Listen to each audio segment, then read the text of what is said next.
Hola, buenos días. Ya me han presentado, espero que alguno de vosotros empaticéis conmigo, porque cuando yo estaba en bachillerato no me gustaba nada. Cuando te decían, ¿qué tienes que elegir como carrera? Yo decía, ay señor, si yo no quiero estudiar, a mí no me motiva absolutamente nada. Solo había una cosa que me gustaba, que era la filosofía. Y es como, vale, genial. ¿Y cómo acabas desde filosofía estudiando lo que hago ahora? Ahora soy profesora de fisioterapia en Gimbernat, de biomedicina en la UB y medicina en la UB. Estudié filosofía, arqueología, antropología biológica, me especialicé en trastornos del neurodesarrollo, me doctoré en medicina y actualmente llevo 3 líneas de investigación en paralelo que cada una es de su padre y de su madre. Entonces, lo que yo quería en esta charla es utilizar la astrología como elemento común para que veáis que hay 1000 formas de abordar los problemas. En este caso, el hilo conductor son los huesos. Si yo os pregunto a vosotros, ¿para qué sirven los huesos? Esta foto la habéis visto 1.000.000 de veces en todas las etapas del cole. Y diréis, bueno, es fácil, es un armazón, ¿no? Yo gracias a esto ando, aguanta mi peso, consigo tener movimientos, tanto de locomoción como de precisión, pero nos dicen mucho más que eso. Si yo os pregunto, ¿qué disciplina estudia, digámoslo así por antonomasia, los huesos? Muchos me diréis, en medicina, que yo me he roto un hueso y el traumatólogo me ha curado, ¿no? Pero también, otra de las que pensamos de manera recurrente es arqueología. Cuando vosotros veis esto, os pueden venir muchas cosas a la mente, pero si os fijáis, siempre vienen preguntas. ¿Quién era esta persona? ¿Qué hacía ahí? ¿Qué comía? ¿Dónde vivía? ¿En qué momento histórico estaba? ¿Cuáles eran sus intereses, sus aficiones? Es decir, preguntas. Preguntas, preguntas, preguntas, preguntas. El tema está, ¿desde dónde las respondo? Pues evidentemente hay millones de perspectivas. Podemos estudiar el entorno, la taxonomía, podemos utilizar a geólogos, ambientólogos, conservadores, pero los huesos hablan por sí solos, nos dicen muchas cosas. Fijaros aquí, por ejemplo, el cráneo grande es un adulto, el cráneo pequeñito es un niño. ¿Qué vemos a nivel de diferencias? ¿Cómo sabemos la edad que tenían estos cráneos? Una de las cosas que se ve de forma simple, solo con mirar, es este hueso de aquí, el de la frente. Fijaros que el grande lo tiene junto y el pequeñito lo tiene partidos en dos. Esto es el hueso frontal, se llama así. Cuando somos bebés lo tenemos separado porque para el canal del parto tenemos que pasar por la pelvis femenina. Entonces nuestra cabeza tiene que ser flexible. Eso significa que este huesecillo está unido por una membrana llamada fontanela que nos permite la flexibilidad. Cuando ya salimos, nacemos, se va consolidando hasta que va creciendo, creciendo, creciendo y dar lugar a la forma adulta. Pensar en Saúl. Si este cráneo lo tuviéramos totalmente estructurado desde bebés, no podría crecer este cerebro, no podría emerger esta forma grande porque tendríamos la cabecita chiquitilla.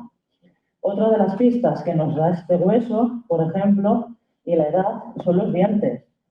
El pequeñito está desdentado, no tiene dientes, y el mayor sí que tiene dientes. Las órbitas también de los ojos tienen formas distintas. Entonces son microelementos que nos ayudan a estudiar la diferencia entre los dos. Aquí, si vamos, digamos así, a mirar más el detalle, podremos pensar en disciplinas afines a estos cambios. Si vosotros veis esto, me diréis, yo sigo viendo huesos. Pues yo aquí estoy viendo a dentistas y a fisioterapeutas. ¿Por qué? Porque estas tablas de la derecha las utilizan los dentistas para ver las edades de erupción. Dependiendo de los años que tengas, los dientes salen unos o salen otros. Tienes los de leche o tienes los definitivos. Y salen en periodos concretos de edad. Entonces, tú conociendo esto, puedes saber la edad que tienen los individuos y su estado de salud global también, por supuesto. ¿Dónde está fisioterapia aquí? En las edades de fusión de los huesos. Fijaros en el esqueleto de la izquierda y fijaros que hay unos rangos de edad en las articulaciones. ¿Eso qué significa? Pues que fusionan a edades diferentes, se juntan a edades distintas. ¿Y qué relevancia tiene eso? Pues en la movilización. Tú no puedes aplicar una técnica de rehabilitación si no tienes en consideración el estado del hueso de la persona. Tenemos que saber si ya ha consolidado ciertos huesos o no, porque su nivel de flexibilidad será diferente, sus grados de movilidad serán distintos y el tratamiento tendrá que ser adecuado. Fijaros también en medio. ¿Qué estamos viendo? Lo de arriba es una cara articular de la articulación sacroiliaca. Esto es como muy específico, pero es el hueso este de en medio, que son de contupelvis, pues ahí en medio hay una cara que hace que hueso y hueso se unan. Lo de abajo es la sínfisis púbica, que es delante, donde tenemos nosotros pues todo nuestro monte de Venus. Ahí tenemos esta articulación que junta las dos partes de la pelvis. Con cosas como esto, el desgaste de las superficies, la forma, podemos saber también la edad que tiene un individuo. Si pensáis esto, ¿para qué es súper relevante? Aparte de para los sociólogos, para los forenses.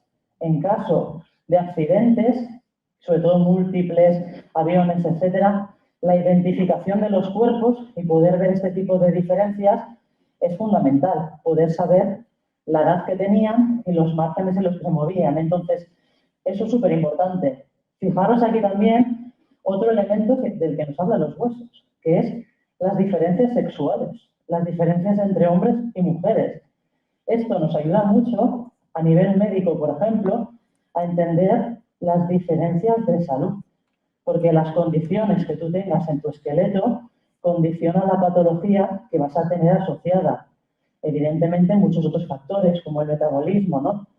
Fijaros, por ejemplo, que veis aquí, en los esqueletos o en la cara, en el cráneo. Fijaros cómo los podemos llegar a diferenciar. ¿Y en qué nos fijamos? Que son microelementos.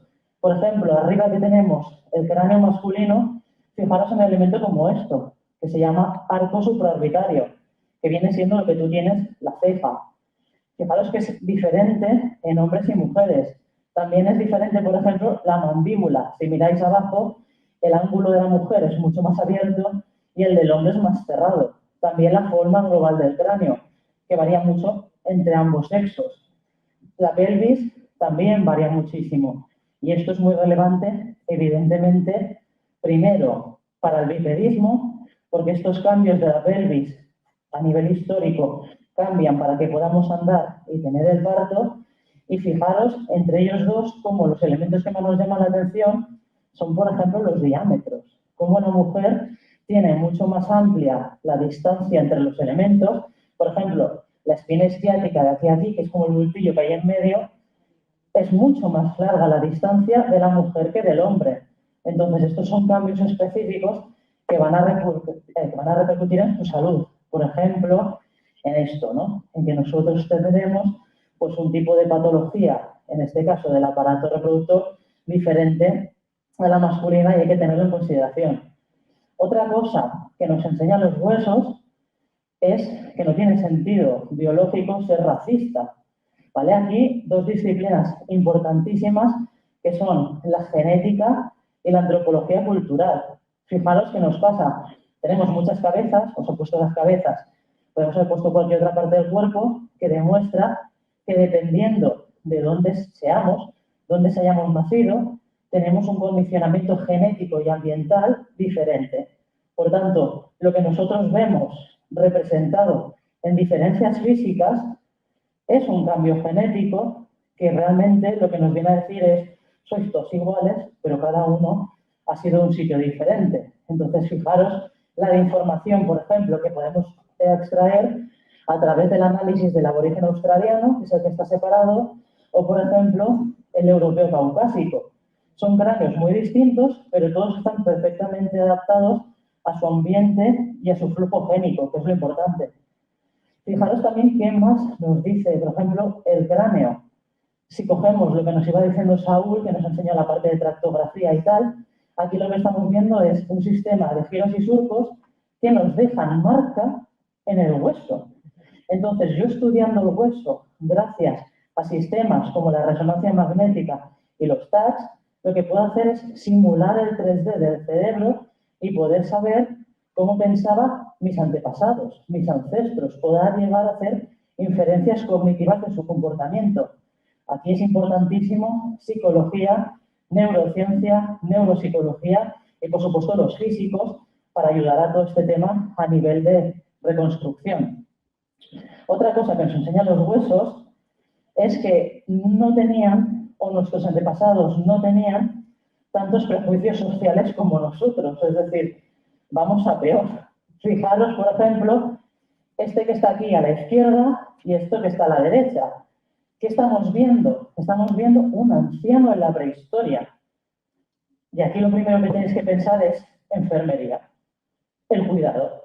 ¿Cómo es posible que en la prehistoria un señor desdentado viviese? Le tenían que cuidar, tenía que haber una sensación de comunidad, tenían que ayudarle a preparar alimentos. El caso de la derecha es aún más extremo. Recuperamos lo que se estaba diciendo del cráneo, de cuando nacemos, y esto lo tenemos abierto. Fijaros que esta niña tiene una patología que se llama craneosinostosis, que implica que estas suturas se le han cerrado antes de tiempo. Imaginaros qué le pasa. Si así se te cierran las suturas craneales antes de lo que toca, no te puede crecer la cabeza y, por tanto, el cerebro no siempre tiene espacio para crecer bien. Hay gente con craneosinostosis que no tiene patología cerebral degenerativa cognitiva.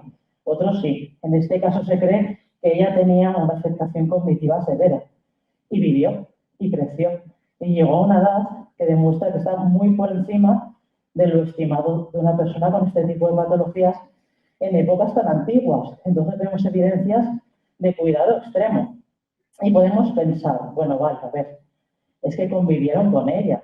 Entonces, si ya ha nacido contigo, ya la has visto y eso significa que la quieres, y ahí no puedes justificar que no eran discriminadores. Quizá lo eran, pero estaban acostumbrados a ellos.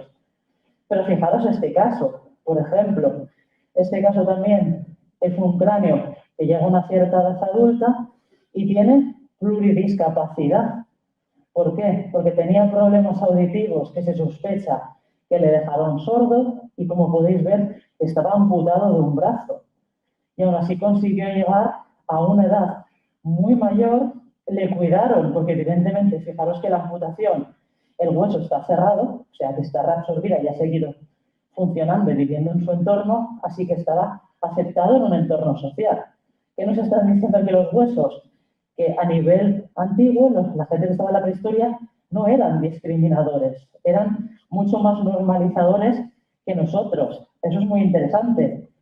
Más cosas que nos dicen los huesos. Aquí de nuevo, traumatólogos, fisios, muy importantes, y los antropólogos biológicos también. Fijaros, bueno, y también los de CAFE, por ejemplo, los que estudian actividad física. Fijaros que estamos viendo aquí. Estamos viendo huesos que tienen desgastes y marcas de trabajo. Arriba estamos viendo el acetábulo en el número, en la B, que es donde va el fémur articulado, ¿vale? Esa cadera y el hueso fémur se juntan ahí. Fijaros qué le pasa. La superficie está degenerada, desgastada, tiene exceso de hueso. Eso es una marca de trabajo, es una marca de degeneración. Lo mismo nos pasa en ABCD.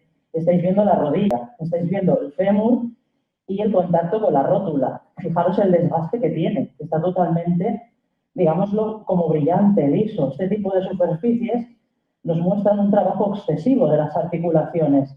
Entonces, estudiando este tipo de cosas, podemos intentar pensar en las ocupaciones, en el trabajo, cómo hacían este tipo de desgastes. Abajo tenemos el radio.